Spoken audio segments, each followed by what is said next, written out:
Hi, I'm Kurt with Infinity Cutting Tools, and today I'm going to talk with you guys about sharpening. Now, sharpening is one of those things that we make mystical for some reason, and it's not. It's a process, and it's just a repetitive motion process. So it really shouldn't be that hard for anyone. A lot of times as woodworkers, we want to really instill that like specialness or sense of craft to it. And with sharpening, there is a sense of craft, but it's a sense of craft that can be manipulated into being a very easy process for you. Something that you can do at the end of each day so that when you start your new day, you have a sharp tool. Or when you're in the middle of a project, you can sharpen very, very quickly. And that's important as a woodworker. I use honing guides typically for most of my sharpening. That's not to say that hollow grinding on a grinder is not a perfectly acceptable way to do it. On my softer tool steel, like my hawk blades, I definitely hollow grind them and freehand sharpen. That's just a quick, easy way for me to do it.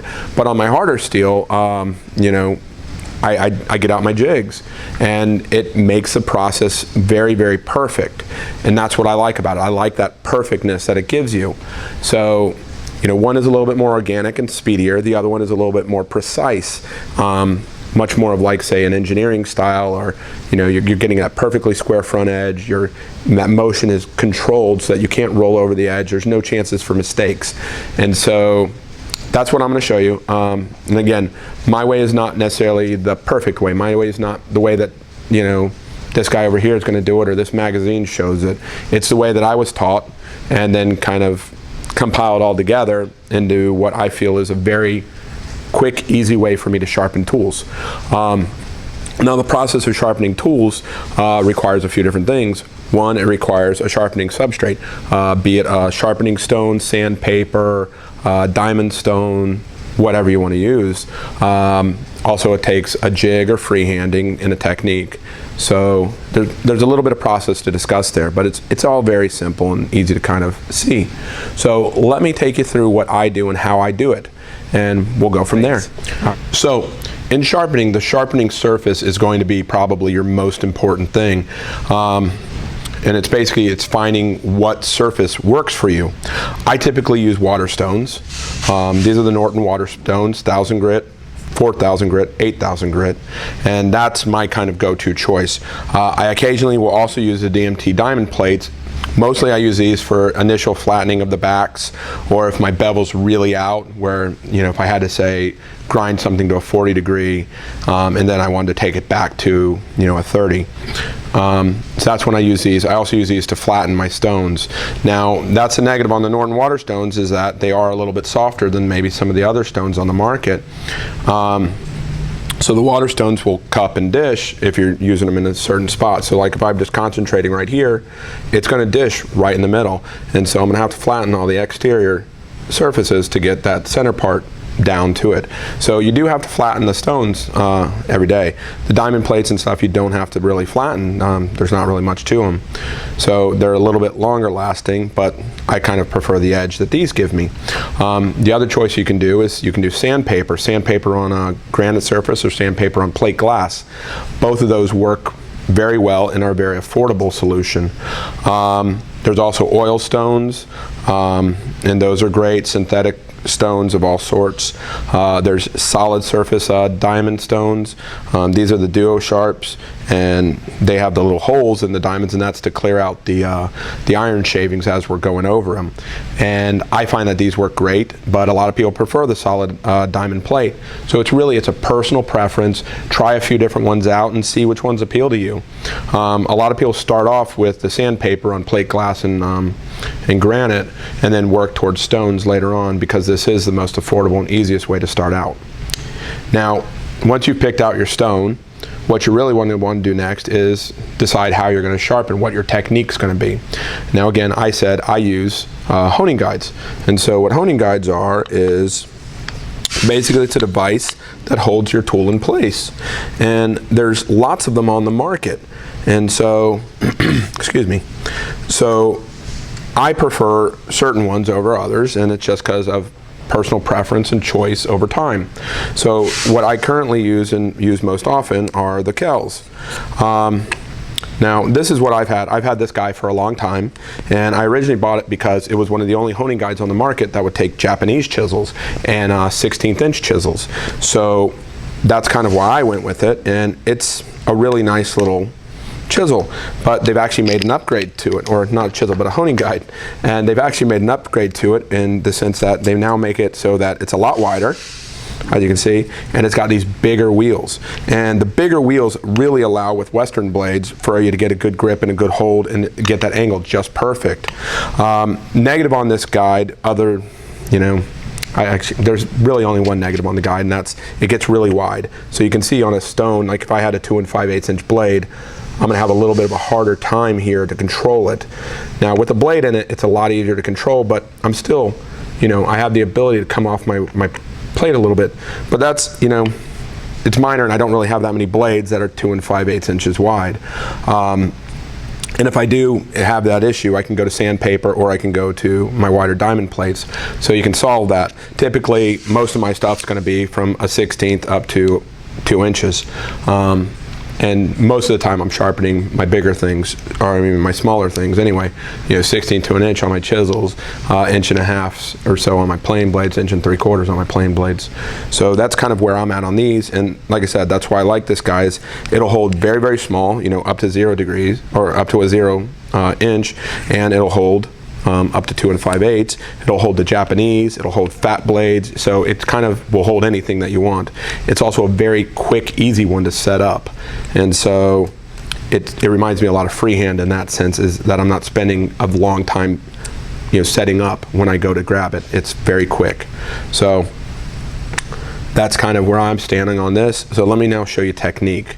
All right, so let's discuss technique. So first thing first, on any new blade you get, now this is something you should really only have to do when you first get the blade, and then basically maybe once a year, depending on how much you abuse your chisels and plane blades. You need to flatten the back. So what that entails is basically taking it, laying it flat down, and going across your stones till you get a nice flat mirror edge. What you're looking to do is, on a plane blade, you want to flatten the very, very tip. And the way that we do that is not just right on the edge, but a trick that was taught a long time ago is what's called the ruler trick. And what you do is you take a very thin ruler, here we go.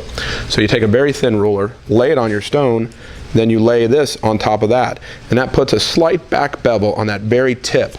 But on a plane blade, that's all you need. You're not really running this, you know, to pare or anything like that, so we don't need that back to be as flat as, say, on a chisel.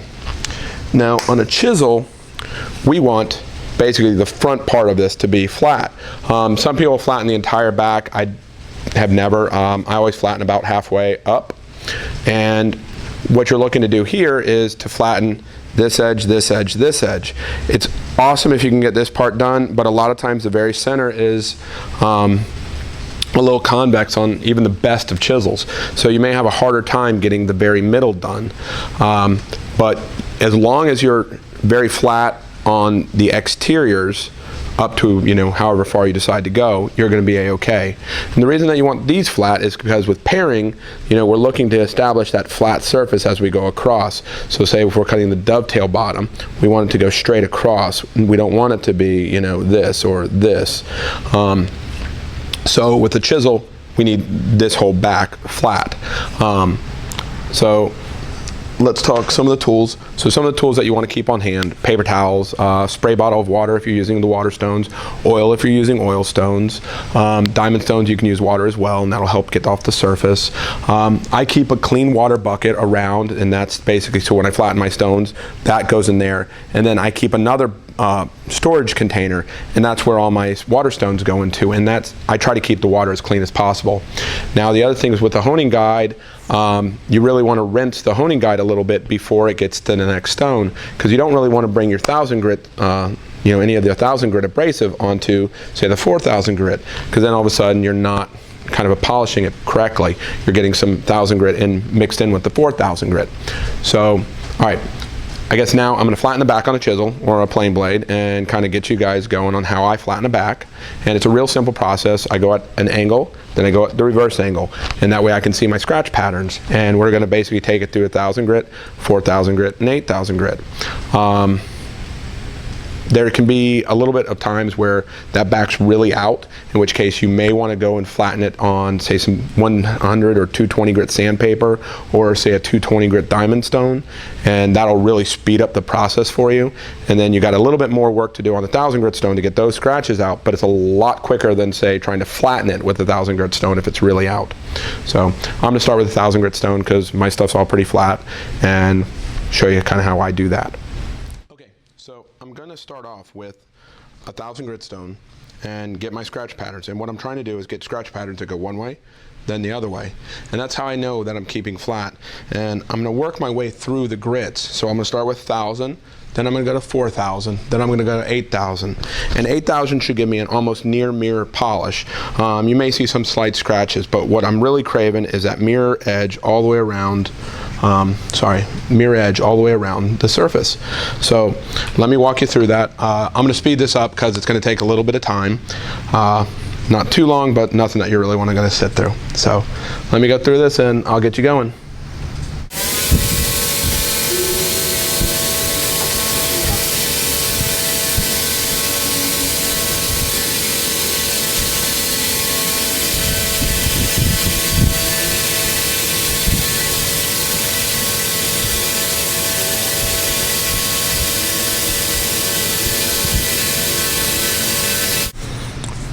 Okay, so what I've got now is scratches that my first set of scratches went this way, and the second set goes this way, and the second set actually took out all of the first ones except for ones down here where that diagonal didn't hit. And that's how I know that I've got a flat back. So now I just want to basically get it to a mirror polish. So I'll start working my way up the grits. Now, the way that I hold it on there is I'm using this hand, the hand that is closest to the edge. That is the hand that's basically making the motion and holding the pressure. I'm not trying to exert so much pressure that I'm doing the work. I'm letting the abrasive do the work. If you start letting your hands push down too hard, you're going to really gouge out your stones, and you're really not making that much extra headway. It's just not proper practice. And then when I switch to this side, it's this hand doing the work, and again, this hand is just basically to follow along. So with the Waterstones also, on the 1,000 grit, you kind of need to wet it a little bit. It will absorb a lot of the water as you're going, and what you're trying to create is a slurry of the abrasive on here. So that's what we're looking for.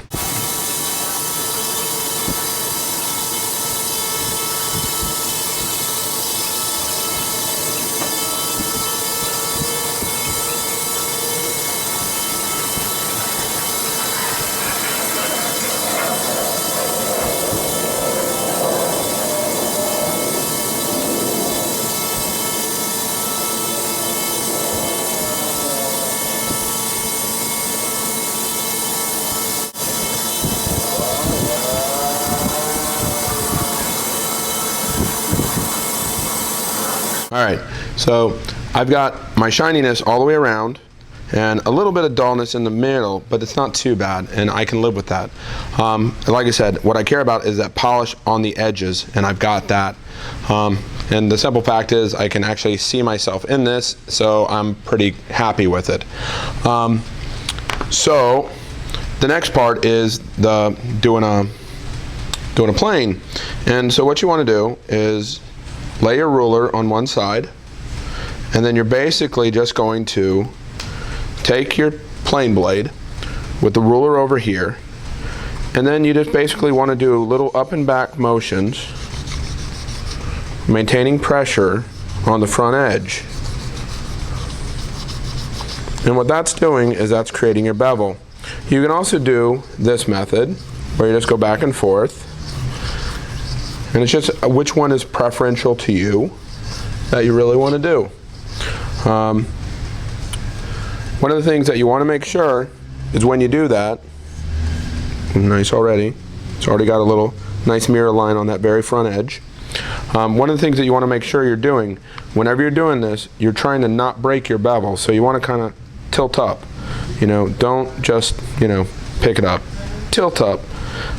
Or slide off this way, and that way you make sure you don't break that edge. It's not so important on the original flat back where we're doing it, but after we've honed the bevel, it's going to be very important. All right, so now that we've got the backs on our chisels and planes flat, what we need to do next is to put them in a honing guide and sharpen them. One of the quick ways that you can tell what your angle is set at, they come from the factories, basically ground at a certain degree.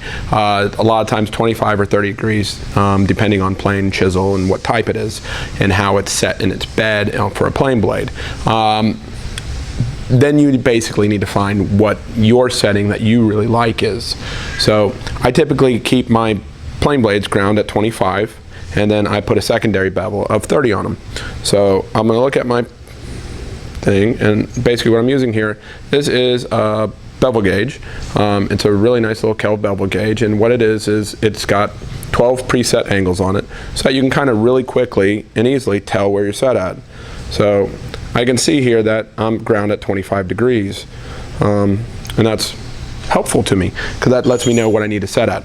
Now the way that you set the Kel honing guide is you use either a ruler set to basically there's a set of measurements that coincide to an angle. So you can either use like a square ruler, and you basically put your blade in between the two polygon carbonate strips and then butt it up to your angle. And there's these little stainless steel registration bars right here that butt up to it, and then you just tighten down. You know, pretty quickly. You know, it's not like it's some sort of crazy scientific jig here, and it's a little harder to do when you're standing here freehand, but still pretty quick. So again, measure it, butt it up, tighten. Now the nice part about these is that they basically, because they're two big, you know, set registration points, they square and lock into your, you know, sides, so that keeps you square and you're doing it. The other way to do it is to build yourself a little gauge or a little you know, setup block. And I've got my major degrees that I do, and I use little brass bars for if I have really small pieces. So like my smaller chisels and things like that I'll use in here. You can also do it with thinner strips of wood, but I like to keep that for most of my bigger things. So here I've got one set at 25. Again, I butt it up, straight up to it, knock it in, latch it in, and then I basically screw it down. And again, I would do that on the table to kind of keep myself very accurate. But that's really all there is to this Kel. So you can see it's a pretty quick little setup for it. And that should hold you at your degree. All right, so let me show you how I hone. Okay, so with the honing guide set up, all I'm going to do is place it down and with light pressure go back and forth. Now I'm trying to work the whole stone as much as possible because I don't really want, you know, when I go to flatten it out, it to be that far off my mark. And you're just basically going to go until your whole pattern is, you know, ground on the other side.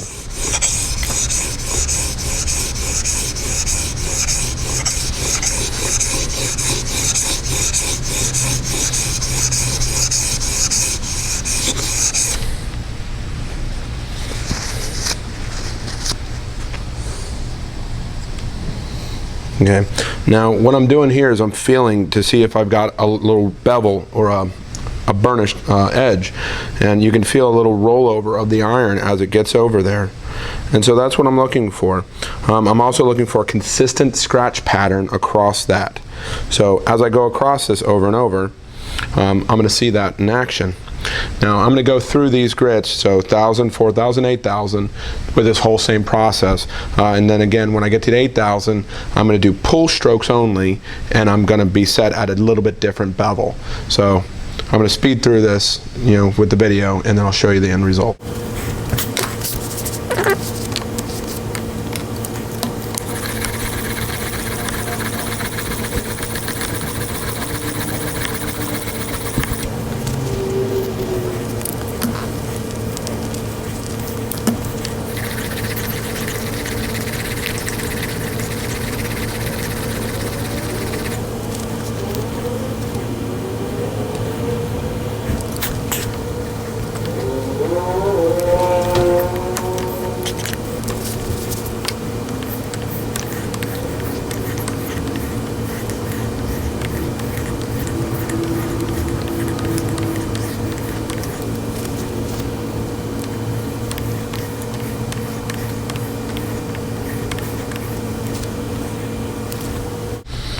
Okay, so if you can see here, this is real nice and polished. It's got an even grit pattern across it all, an even scratch pattern across it all.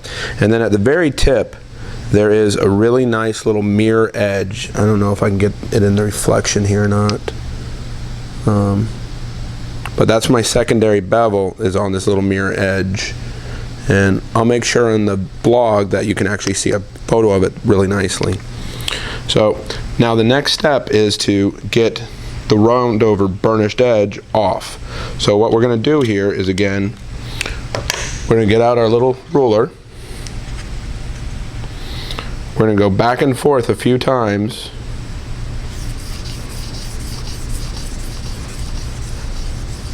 And pop up. And hopefully that's gotten rid of our burnished edges.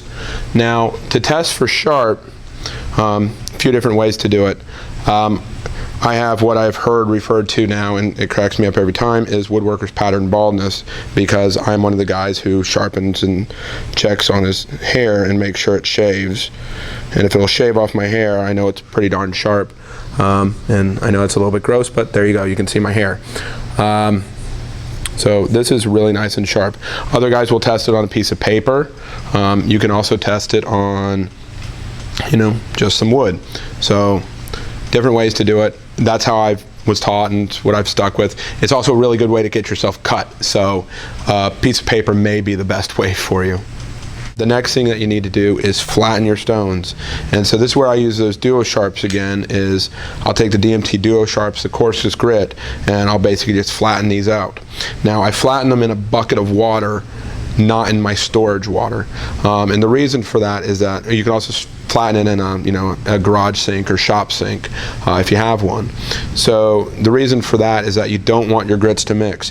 One other thing that I didn't explain but really needs to is that when you're going from one stone to the next stone to the next, you really want to clean off your wheels, because you don't want this grit onto this grit, because then all of a sudden you're sharpening with both the 4000 grit and the 1000 grit, so you don't get that nice even grit pattern. And that can lead to like small gouges, which means that your blade's not quite as sharp. So that's a real simple, easy way to sharpen that I do. Hopefully it works for you.